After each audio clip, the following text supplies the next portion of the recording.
साई, माझ्या पायात इतके बळ द्या की धावत धावत मी तुमच्या दरबारी येऊ शकेन. मला अशी सुरबुद्धी द्या की रोज सकाळ संध्याकाळ मी गुडघे टेकून विनम्र भावे तुम्हाला नमस्कार करू शकेन.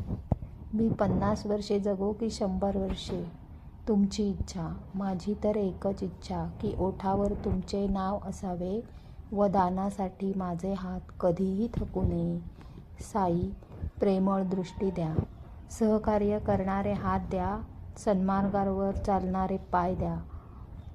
जास्तीत जास्त लोकांपर्यंत तुमचे कार्य पोहोचवण्याची ताकद द्या आणि सदैव तुमचे स्मरण करणारे मन द्या. ओम साई.